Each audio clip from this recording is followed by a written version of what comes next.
Hello viewers, আসসালামু আলাইকুম। তো কেমন আছেন সবাই? আশা করি সকলেই ভালো আছেন। আলহামদুলিল্লাহ, আমিও ভালো আছি। তো ভিডিওর টাইটেল দেখে অবশ্যই বুঝতে পারছেন যে আজকের ভিডিওটা কোন টপিকের উপরে হবে। তো আজকে আপনাদেরকে দেখাবো কিভাবে একটা পেন ড্রাইভ অথবা মেমোরিকে কিভাবে উইন্ডোজ দেওয়ার জন্য বুটেবল হিসাবে তৈরি করে নিতে হয়। তো প্রথমে আমাদের জন্য যেটা লাগবে, প্রথমে একটা লাগবে আপনাদের জন্য একটা মিনিমাম 8 জিবি অথবা এর উপরে যে কোনো একটা মেমোরি অথবা পেন ড্রাইভ লাগবে। তো আমি আমার একটা মেমোরি, এখানে 16 জিবি মেমোরি এখানে আমি ইনপুট করছি কম্পিউটারে। তো এটা হচ্ছে আমার 16 জিবি মেমোরি। তো এটাকে আমি বুট করব।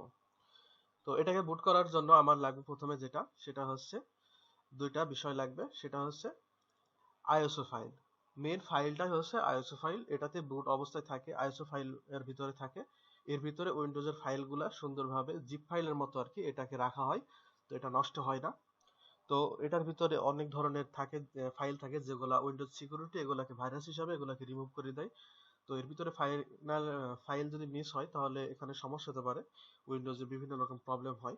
তো এই জন্য আইএসও ফাইল আকারে ফাইল ফরম্যাটে রাখা হয়। তো এখানে দেখতে পাচ্ছেন আমার অনেকগুলা ফাইল আছে। তো এখানে আছে উইন্ডোজ 7, একটা ফাইল আছে আইএসও ফাইল উইন্ডোজ যারা 7 দিবেন তাদের জন্য। তো এখানে একটা আছে উইন্ডোজ 11, এটা ওল্ড মডেল। আর এখানে একটা আছে উইন্ডোজ 10 প্রো ওল্ড মডেল। আর এখানে একটা আছে উইন্ডোজ 10 প্রো সাধারণ লেটেস্ট মডেল বলতে পারেন। আর এখানে আমার পিসিতে যেটা উইন্ডোজটা দেওয়া আছে উইন্ডোজ 11। তো এখানে উইন্ডোজ 11 এর আইএসও ফাইল একটা লেটেস্ট মডেল আমার এখানে ডাউনলোড করা আছে। তো এইখানে রিফিউজ সফটওয়্যার লাগবে। রিফিউজ সফটওয়্যারটা আপনাদের ডিসক্রিপশন বক্সে এর লিঙ্কটা আমি দিয়ে দেবো। রিফিউজ সফটওয়্যারটা আপনি এখান থেকে ডাউনলোড করে নেবেন এবং আইএসও ফাইল আপনারা মাইক্রোসফট ওয়েবসাইট থেকে যে কোনো জায়গায় থেকে ডাউনলোড করে নেবেন। তো এটা ডাউনলোড করার পরে অবশ্যই নেক্সট একটা ভিডিও দিব কিভাবে আপনারা রিফিউজ সরাসরি ভাবে ডাউনলোড করবেন এবং মাইক্রোসফট ওয়েবসাইট থেকে আপনারা কিভাবে original genuine Microsoft Windows download করবেন। তো এখান থেকে আমাদের যেটা দরকার হবে রিফিউজ। তো রিফিউজের লেটেস্ট ভার্সনটা এখানে আছে এখনকার সময়। তো এখানে রিফিউজ সফটওয়্যারটা ওপেন হয়ে গেছে। তো এখান থেকে আমি সিলেক্ট করব আইএসও ফাইল। তো এখানে আমার আগে থেকে আইএসও ফাইলের লোকেশনটা দেওয়া আছে। তো এখান থেকে আমি লোকেশনটা আপনি এখান থেকে খুঁজে নেবেন যেখানে আপনি আইএসও ফাইলটা রাখছেন। তো এখানে সিলেক্ট করবেন, সিলেক্ট করার পরে ওপেন করে দিবেন। ওপেন করার পরে আপনার এখানে আছে জিপিটি পার্টিশন। আর হচ্ছে আপনার ফাইল সিস্টেম এখানে দুইটা পার্টিশন স্টাইলে আপনার উইন্ডোজ বুট হয়, একটা হচ্ছে জিপিটি, একটা হচ্ছে এম্পিয়ার। তো যারা উইন্ডোজ 11 ইউজ করছেন তারা এখানে শো মোর অপশনে ক্লিক করে ম্যানেজে ক্লিক করবেন। আর যারা উইন্ডোজ 10 ইউজ করছেন রাইট ক্লিক করলে আপনার এটা চলে আসবে ম্যানেজ অপশন। তো এখান থেকে ডিস্ক ম্যানেজমেন্ট অপশনে ক্লিক করব। তো ডিস্ক ম্যানেজ অপশনে ক্লিক করার পরে আমার এখানে দেখেন যতগুলো ডিস্ক আমি ইনসার্ট করছি এর ভিতরে ততগুলাই দেখাইতেছে। তো এখানে আমি যেটাতে উইন্ডোজ দিব আর কি, আমার 120 জিবি সি ড্রাইভ। তো এইখানে সি ড্রাইভে আমি এখানে রাইট ক্লিক করে একটা প্রপার্টিসে ক্লিক করব। তো এইখানে প্রপার্টিসে ক্লিক করার পরে এখানে ভলিউমসে ক্লিক করব। ভলিউমসে ক্লিক করার পরে এখানে পার্টিশন স্টাইলটা আমি দেখে নেব। তো পার্টিশন স্টাইল টেবিল হচ্ছে এখানে জিপিটি পার্টিশন। তো আপনাদের যদি এম্বিয়ার থাকে তো এম্বিয়ার দিবেন। অবশ্যই অবশ্যই এটা চেক করবেন, যদি না জানা থাকে অবশ্যই দেখে নেবেন। যদি আপনি যে কোনো উল্টা পার্টিশনে হয়, যদি আপনার আছে এম্বিয়ার আপনি করছেন জিপিটি পার্টিশনে, তো উইন্ডোজ আপনার ফাইল ফরম্যাট সবকিছু ঠিক রাখছেন কিন্তু এখানে গিয়ে ফরম্যাট করার পর আপনার উইন্ডোজটা আর ইনস্টল হবে না। তখন আপনি আরেকটা উইন্ডোজ পিসি ছাড়া সেটআপ ছাড়া সেখানে আপনি আইএসও ফাইল আপনার যদি না থাকে তো অনেক ঝামেলা হবে। তো অবশ্যই আগে থেকে এটা চেক করে নেবেন। তো আমার এখানে উইন্ডোজ জিপিটি পার্টিশনে আছে যে ডিস্কটা। তো এখানে আমি সিলেক্ট করে নিলাম। তো এখানে আমি জিপিটি পার্টিশন আছে, যাদের এম্বিয়ার তারা এখান থেকে এম্বিয়ার সিলেক্ট করবেন। তো এখানে যা যা আছে সবকিছু ডিফল্টে রেখে দিবেন। তো এইখানে আপনাদের আরেকটা বিষয় খেয়াল রাখতে হবে। তো উইন্ডোজ সিকিউরিটি, তো এখানে সেটিংসে ক্লিক করবেন। সেটিংসে ঢুকে আপনাদের উইন্ডোজ ডিফেন্ডার অথবা এখান থেকে সিকিউরিটি লিখতে পারেন। তো সিকিউরিটি লিখলে চলে আসবে। তো এখানে যে সিকিউরিটি অপশন এখানে আছে উইন্ডোজ 11-এ, তো এখান থেকে আমি সিকিউরিটি প্রবেশ করলাম। তো সিকিউরিটিতে ভাইরাস অ্যান্ড থ্রেড প্রোটেকশন এখানে যাবেন। থ্রেড প্রোটেকশন যারা ওল্ড উইন্ডোজ 10 ব্যবহার করেন তো সেখানে আপনাদের ম্যানেজ ভাইরাস সেটিং এখানে ডিফেন্ডার লেখা থাকবে। তো এখানে থাকবে তিনটা মতো অপশন। তো এটা আপনারা এটা হচ্ছে এনেবল করা থাকবে, এটা আপনারা অফ করে দিবেন। তো এখানে উইন্ডোজ 10 যারা আছে লেটেস্ট তাদের জন্য এখানে হয়তো 4টা অপশন থাকবে, তো এখানে উইন্ডোজ 11-এ থাকবে 5টা। তো আপনারা প্রত্যেকটাই অফ করে নেবেন অবশ্য। তো এখান থেকে এটা মিনিমাইজ করে রেখে দিলাম। তো মিনিমাইজ করে রাখার পরে তো আপনাদের এটা অবশ্যই করবেন, না হলে দেখা যাচ্ছে আপনার এখানে উইন্ডোজের ভিতরে একটা ধরনের ডিফেন্ডার থাকে, কিছু ফাইল থাকে যেগুলো বুট হওয়ার সময় এগুলো আপনার ফাইলগুলো মিস হতে পারে। আর মিস হলে দেখা যাচ্ছে উইন্ডোজ সবকিছু রান হচ্ছে কিন্তু আপনি উইন্ডোজ দিতে পারছেন না, এই প্রবলেমটা হতে পারে। তো এটার জন্য অবশ্যই প্রথমে আপনার সিকিউরিটিটাকে অফ করে নেবেন। তো তারপরে আমরা এখানে স্টার্ট বাটনে ক্লিক করব। তো উইন্ডোজ 11 এর জন্য requirement for 4 GB RAM, source board and TPM 2.0। তো উইন্ডোজ 11 এর জন্য কিছু রিকমেন্ডেশন আছে। তো উইন্ডোজ 11 এর জন্য এখান থেকে তো টিপিএম 2.0 একটা এটা সিকিউরিটি চিপ মাদারবোর্ডে এটা থাকতে হবে। তো যাদের 6 জেনারেশনের মাদারবোর্ড আছে 110 থেকে, তো এদের এই মাদারবোর্ড গুলাতে আপনার উইন্ডোজ যদি আপনার বায়োস অপশনে যদি টিপিএম চিপ যদি 2.0 যদি এনেবল না করা থাকে, সে বিষয়ে আপনাদেরকে ভিডিও দিব। তো আপনারা এখান থেকে টিপিএমটা 2.0 এটা আপনারা এখান থেকে দেখে নেবেন, অথবা আপনি পিসি হেলথ চেক অ্যাপ দিয়েও আপনি দেখতে পারেন আপনার এনেবল করা আছে কিনা।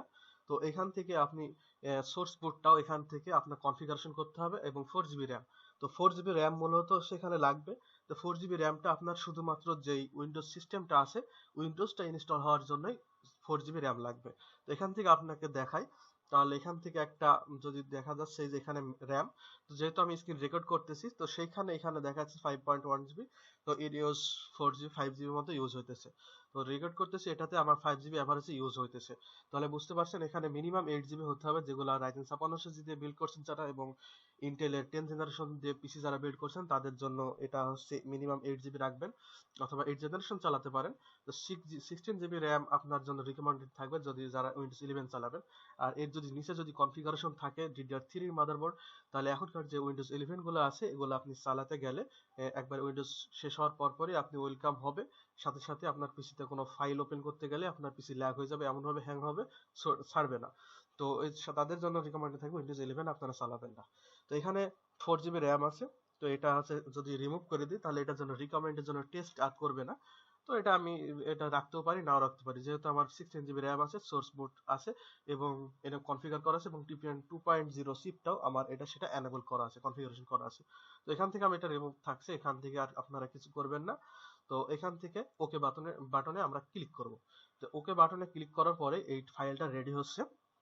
তো এখানে আপনাদের কিছু সময় লাগবে। তো এখানে চাচ্ছে রিফিউজ থেকে ওয়ার্নিং দিতেছে যে অল ডাটা অন ডিভাইস, আমার যেই 16 জিবি মেমোরি আছে এখানে দেখাচ্ছে 16 জিবি উইল বি ডিস্ট্রয়েড, মানে এখান থেকে যতগুলো ডাটা আছে সবগুলো ডিস্ট্রয় করে ফেলবে, তারপরে আপনার ফরম্যাট করবে, ফরম্যাট করার পরে এটা কন্টিনিউ করতে হবে। যদি আমি এটা করতে চাই তাহলে ওকে, আর যদি বুট না করতে চাই তাহলে ক্যান্সেল। তো এখানে আমরা যেহেতু বুট করবো তো এখানে ওকেতে ক্লিক করব।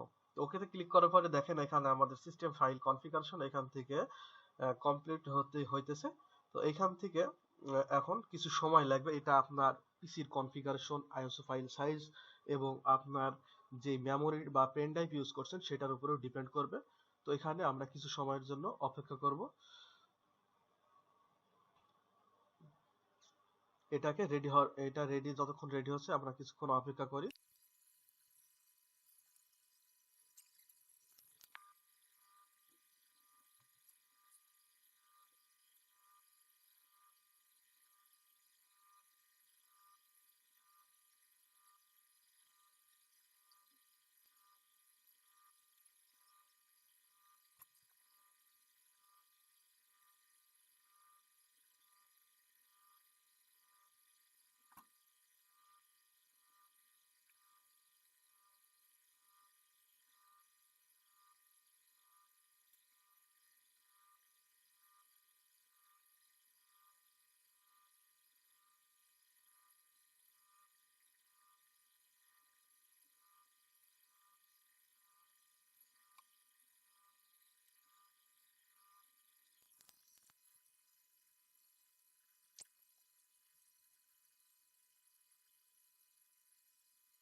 তো ভিউয়ার্স, আপনাদের সুবিধার জন্য ভিডিওটাকে আমি এই মুহূর্তে এখানটা যতক্ষণ এখানে রিফ্রেশ সফটওয়্যারটা এখানে এক্সট্রাক্ট হতেছিল ফাইলগুলা, তো এখান থেকে আমি স্পিড বাড়াই দিয়েছি আপনাদের সুবিধার জন্য দেখার জন্য। তো এখান থেকে যখন আপনার এটার জন্য ওয়েট করতে হবে, এখানে অনেকখানি সময় নিয়েছে, 13 মিনিট প্লাস 14-15 মিনিট। তো এইখানে অ্যাপ্লাইং যখন হয়ে যাবে, তো এখানে 100% কমপ্লিট হয়ে গেলে আপনার ফাইলটা রেডি হয়ে যাবে। তো আপনি এখান থেকে আর কিছু করা লাগবে না, শুধুমাত্র জাস্ট এখান থেকে ক্লোজ করে দেবেন।